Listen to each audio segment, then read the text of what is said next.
Last night I met with some people from Save the Children and a 17-year-old girl called Azelef, who's come over from Ethiopia ahead of the Family Planning Summit in London tomorrow, Wednesday the 11th of July, which David Cameron is hosting.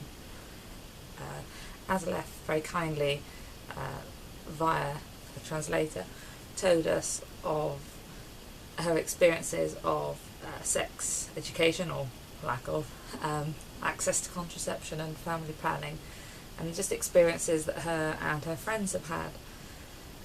It was really rather eye-opening.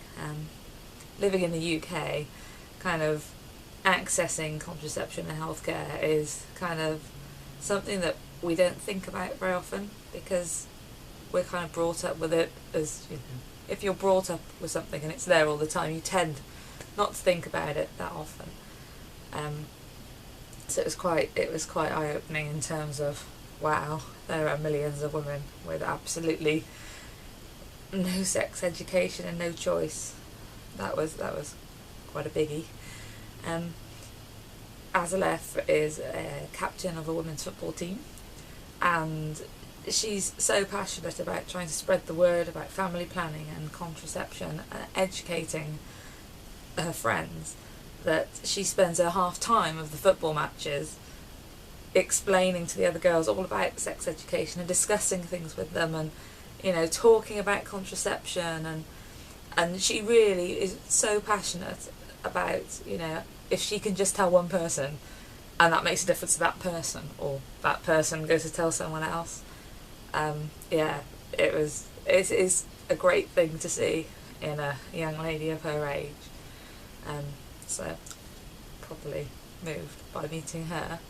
I just want to share with you quickly a couple of the stories, real stories, of young girls that I heard last night, so that kind of, I have to admit, made me cry on the train on the way home. So bear with me, I'm going to try not to get too emotional.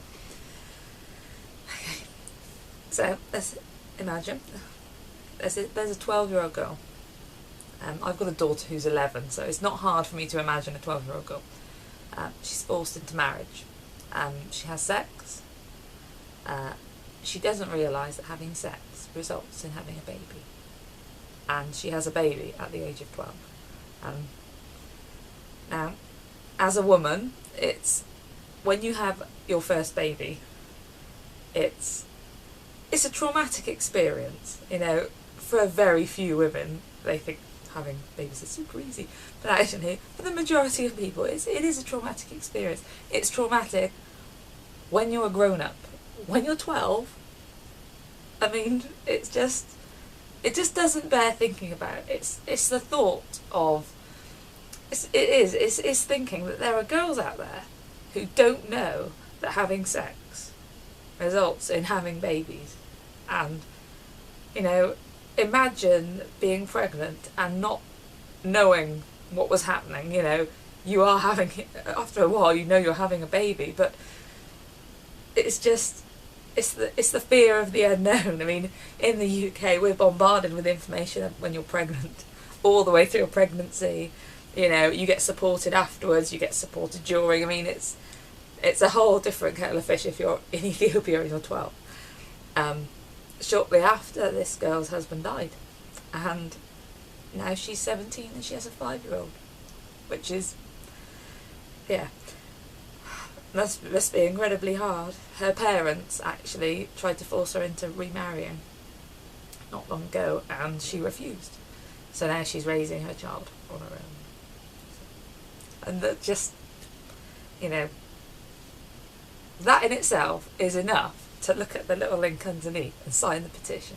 But if that isn't enough to convince you, okay, a teenage girl is at school and she starts her periods for the first time. So she's menstruating and she doesn't know what's happening, okay?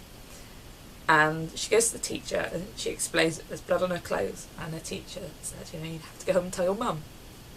So she goes home and tells her mum, and her mum chases her out of the house, shouting, "You've been having sex with men." And just, the girl goes back to school, obviously distraught, and the school get involved and they speak to the mother, and it transpires that the mother herself was forced into a marriage at the age of 10, and she'd had her first child before before her periods had come. She was pregnant, and so her mum assumed that bleeding is something that happens after you've had sex, after you've had a baby, not something that happens before. And she's not going to be the only mother that's happened to.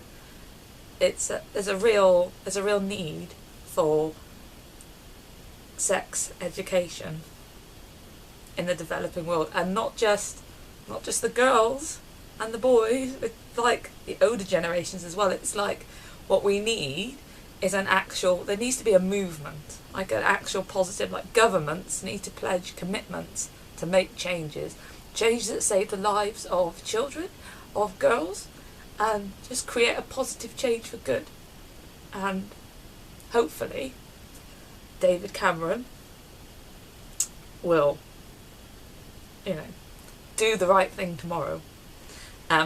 So signing the petition is obviously a great way of just make your voice heard for the girls who want to access contraception who can't, because the contraception isn't in their area, or because when they ring up a free phone number and say they're 16, they're refused information about contraception.